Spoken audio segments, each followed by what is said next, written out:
La réunion du comité d'entreprise est terminée, il faut maintenant en établir le procès-verbal. Quelle est la règle? Alors, la règle, c'est que la rédaction d'abord du procès-verbal est une responsabilité qui échoit au secrétaire du comité d'entreprise. La loi est très claire sur ce sujet. Maintenant, la suite est beaucoup moins évidente. Elle est beaucoup moins évidente parce qu'effectivement, elle est assez peu tracée par le Code du travail.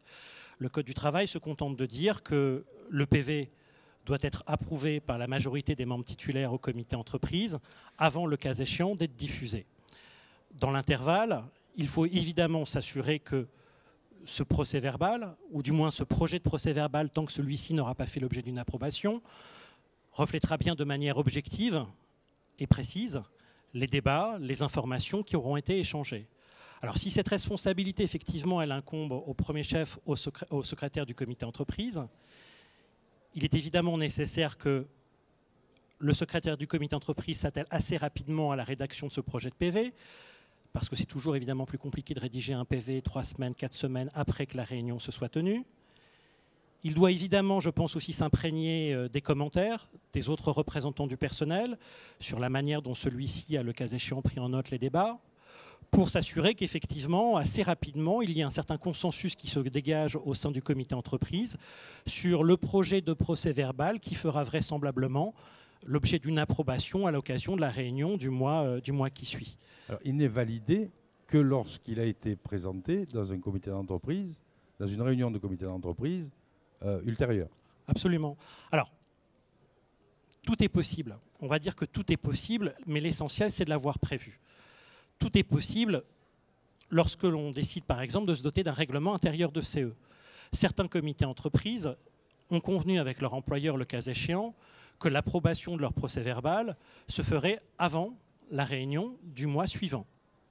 Dans ces cas-là, ce à quoi on assiste parfois, c'est qu'il y a un échange croisé de mails entre la délégation élue et la direction pour s'assurer en effet que ce procès-verbal puisse être le plus rapidement possible affiché et diffusé dans l'entreprise. Sinon, et c'est on va dire un peu le principe général, c'est que souvent en effet, la question de l'approbation du procès-verbal fait l'objet de premier point à l'inscription de l'ordre du jour de la réunion du mois qui suit.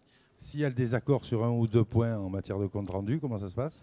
Alors, d'abord, pour s'assurer d'éviter des discussions interminables en réunion de comité entreprise sur le contenu du procès-verbal, il est évidemment indispensable préalablement de communiquer le projet à la direction, ne serait-ce que pour lui permettre de pouvoir, avant que la réunion ne se tienne, déjà indiquer le cas échéant au secrétaire du comité d'entreprise les points, les phrases qu'elle souhaiterait le cas échéant modifier.